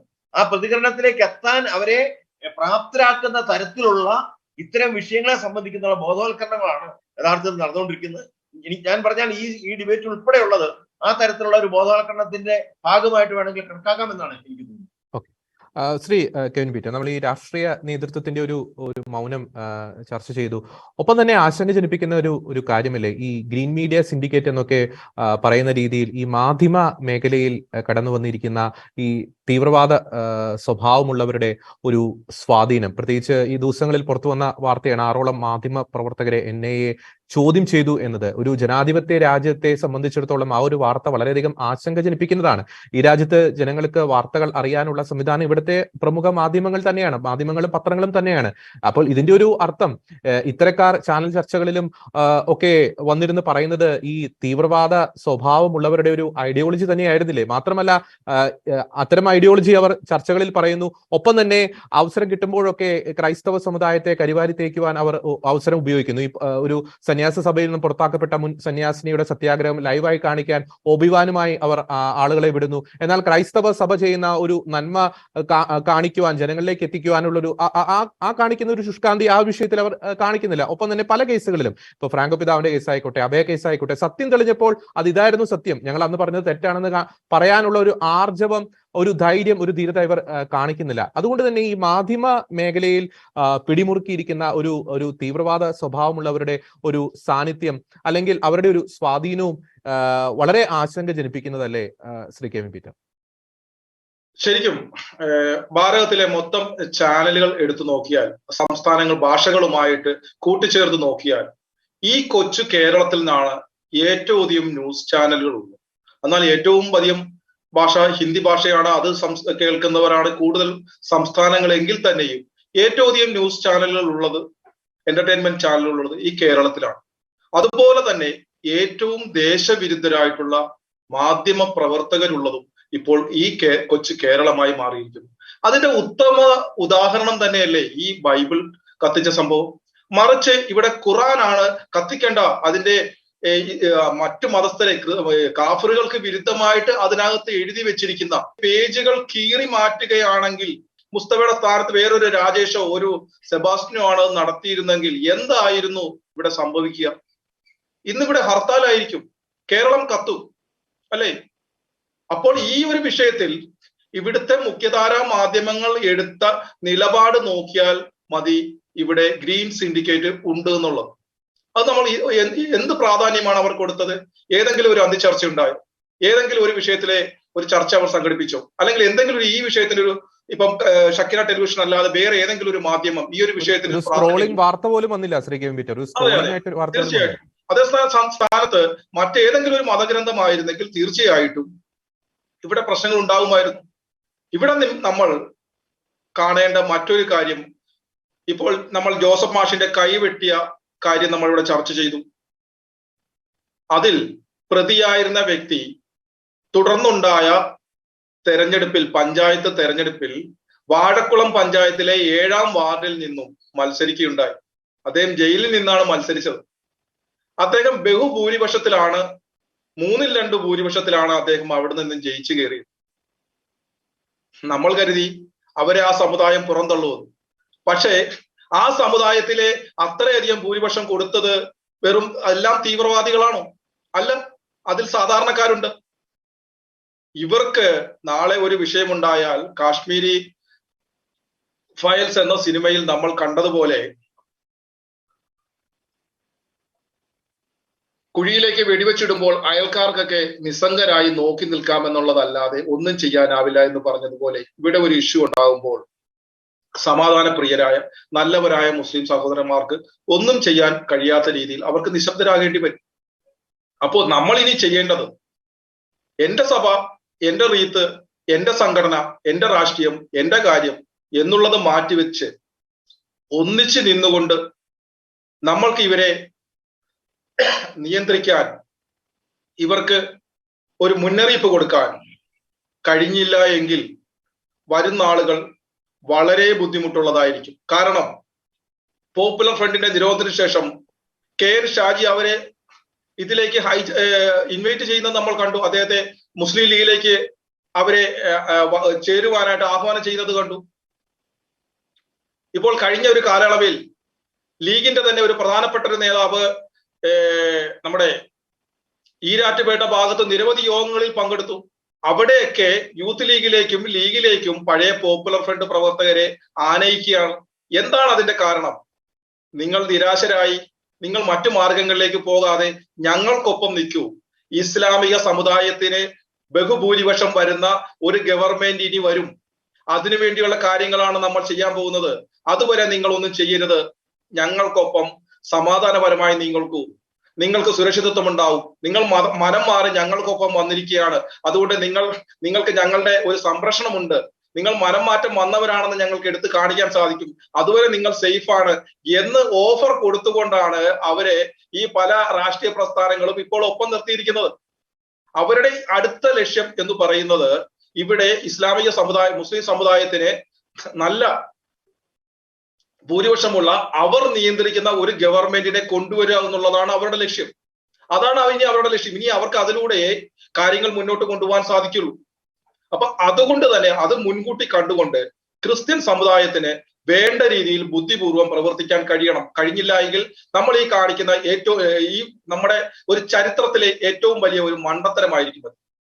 കാരണം ഇപ്പോഴും നമ്മൾ നമ്മുടെ സഭയും റീത്തും രാഷ്ട്രീയവും ഒന്നും വിടാൻ തയ്യാറായിട്ടില്ല. അതുപോലെ തന്നെ വിഷയങ്ങളിൽ പ്രതികരണം, എന്ത് പ്രതികരണമാണ് നമ്മുടെ വിവിധ സഭകളുടെ ഭാഗത്തു നിന്ന് ഉണ്ടായിരിക്കുന്നത്?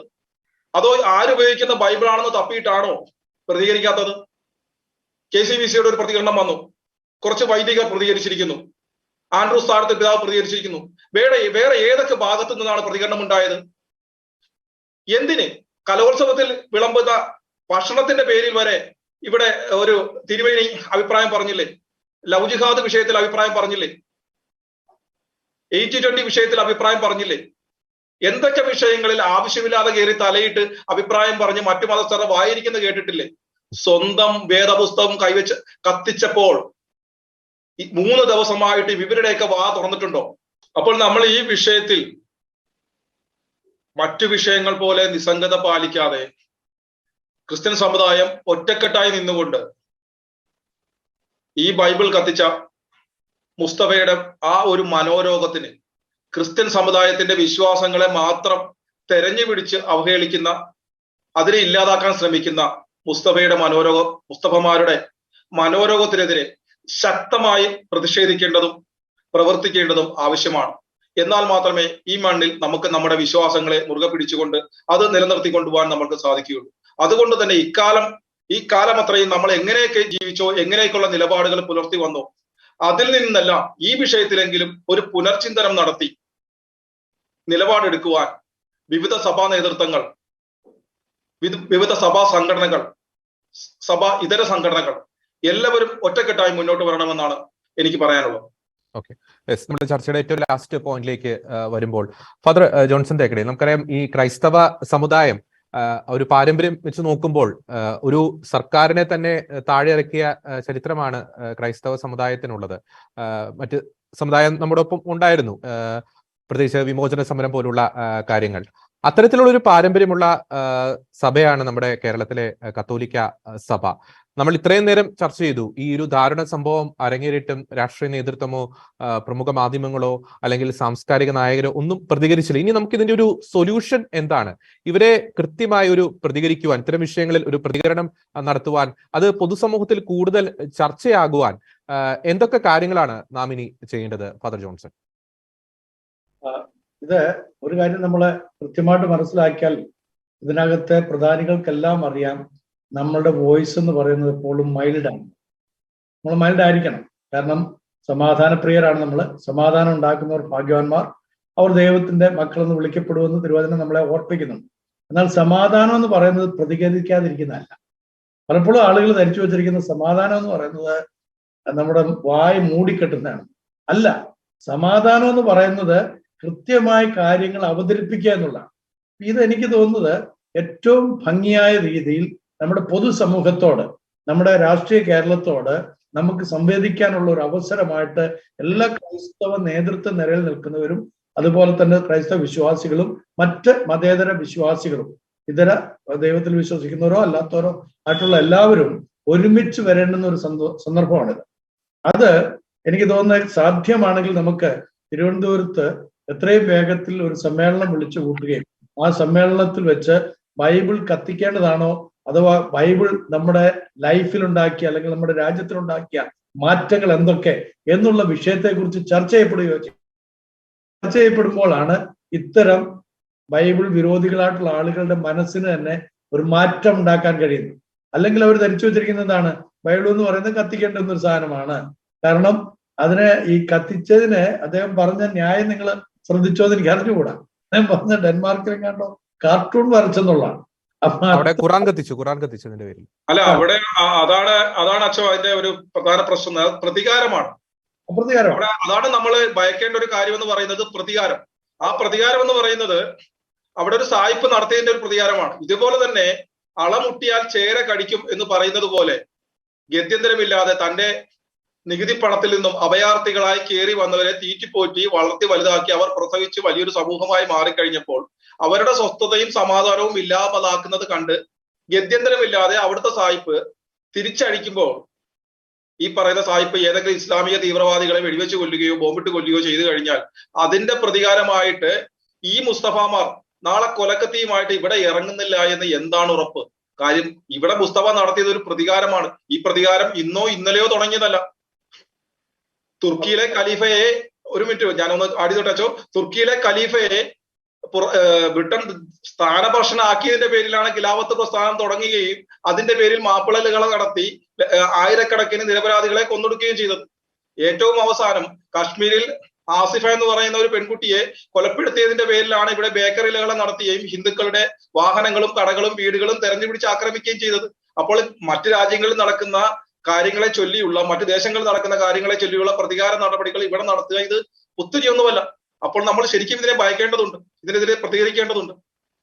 അത് നമ്മൾ പോസിറ്റീവായിട്ട് തന്നെ കണ്ടുകൊണ്ട് എത്രയും വേഗത്തിൽ എല്ലാവരും കൂടെ ചേർന്ന് ഒരു സമ്മേളനം സാധ്യമാണെങ്കിൽ എത്രയും വേഗത്തിൽ തിരുവനന്തപുരത്ത് സമ്മേളിക്കുകയും അവിടെ നമ്മുടെ മുഖ്യമന്ത്രി അടക്കമുള്ള മന്ത്രിമാരെയും പ്രതിപക്ഷ നേതാവ് അടക്കമുള്ള MLA-മാരെയും നമ്മൾ വിളിച്ചുകൂട്ടി ഇതിനെക്കുറിച്ച് പൊതുജനങ്ങൾക്ക് പറയുവാനുള്ള, ഞങ്ങൾക്ക് പറയാനുള്ള ക്രൈസ്തവ സമൂഹത്തിന്റെ മാത്രമല്ല മതേതര കേരളത്തിന്റെ ആശങ്ക ഞങ്ങൾ പങ്കുവെക്കുന്നു എന്നുള്ളത് അവർക്ക് ബോധ്യപ്പെടുത്തും. മത നേതാക്കന്മാർ, മറ്റ് മുസ്തഫയുടെ മത നേതാക്കന്മാരൊക്കെ ഇതിനെക്കുറിച്ച് പ്രതികരിക്കാനായിട്ട് അവരെയും കൊണ്ടുവരേണ്ടത് അനിവാര്യമാണ്. ഇല്ല എന്നുണ്ടെങ്കിൽ നാളെ നമുക്കിവിടെ ഭയരഹിതരായി ജീവിക്കാൻ കഴിയുമെന്ന് തോന്നില്ല. വരുന്ന ഒരു തലമുറയോട് നമ്മൾ കാണിക്കുന്ന ഏറ്റവും വലിയ അനീതിയുമായിരിക്കും. കാരണം അവര് എങ്ങനെ ഭയപ്പെട്ട് ഈ ലോകത്തിൽ ജീവിക്കും, ഈ രാജ്യത്ത് ജീവിക്കും? നമുക്ക് ഭയാശങ്കയില്ലാതെ ജീവിക്കാൻ വേണ്ടുന്ന സംരക്ഷണം തരേണ്ടുന്ന സർക്കാർ തന്നെ അവർക്ക് ഒത്താശ പാടുന്നു എന്നുള്ള ആ ഒരു ബോധ്യം നമ്മൾക്ക് തെളിയിച്ചുകൊണ്ടിരിക്കുകയാണ്, സർക്കാരും തെളിയിച്ചുകൊണ്ടിരിക്കുകയാണ്. അപ്പൊ അതിനൊക്കെ പകരമായിട്ട് നമുക്ക് ചെയ്യേണ്ടത് പ്രതികാരമല്ല, മറിച്ച് ഇങ്ങനെ സംഭവിച്ചുകൊണ്ടിരിക്കുന്നു, ഇതിനെന്താണ് നിങ്ങളുടെ നടപടി, ഇതിനെക്കുറിച്ചുള്ള നിങ്ങളുടെ കാഴ്ചപ്പാട് എന്താണ് നിങ്ങളുടെ പ്രതികരണം, നിങ്ങൾ എങ്ങനെ ഇതിനെ ടാക്കിൾ ചെയ്യുന്നു എന്നുള്ളത് സർക്കാരിനോട് ചോദിച്ച് സർക്കാർ അത് പൊതുജനങ്ങളോട് പങ്കുവെക്കാനായിട്ട് അവരെ കൊണ്ടുവരേണ്ടുന്ന അത്യാവശ്യമുണ്ട്. അതിന് ക്രൈസ്തവ സഭ ഒന്നടങ്കം മുന്നോട്ട് നിൽക്കണം. എല്ലാ സഭാ വിശ്വാസികളും, എല്ലാ മെത്രാന്മാരും, എല്ലാ പാസ്റ്റേഴ്സും ഇതിനകത്ത് യോജിക്കണം എന്നുള്ളതാണ് എന്റെ അഭ്യർത്ഥന. അതാണ് ഇതിന് പരിഹാരമെന്ന് എനിക്ക് തോന്നുന്നു. ഓക്കെ, വളരെ വ്യക്തമാണ്. ക്രൈസ്തവർ ഈ നാളുകളിൽ കേരളത്തിൽ നേരിട്ടുകൊണ്ടിരിക്കുന്ന ഒരു ഭയം ജനിപ്പിക്കുന്ന ഒരു സാഹചര്യത്തെക്കുറിച്ച് വളരെ വിശദമായി തന്നെ ഈ ചർച്ച പങ്കുവച്ചു. ഒപ്പം തന്നെ അതിനൊരു പരിഹാരം എന്നത് പ്രതികാരമല്ല, നമുക്ക് ഭരണഘടന നൽകിയ അവകാശങ്ങളിൽ ഉള്ളിൽ നിന്നുകൊണ്ട് തന്നെയുള്ള ഒരു പ്രതികരണമാണ്. ഈ ചർച്ചയിൽ വളരെ സജീവമായി പങ്കെടുത്ത Shri Kevin Peter, father Johnson, ഒപ്പം ഡോക്ടർ ജോസൂട്ടി ജെ ഒഴികയിൽ 3 പേർക്കും നന്ദി.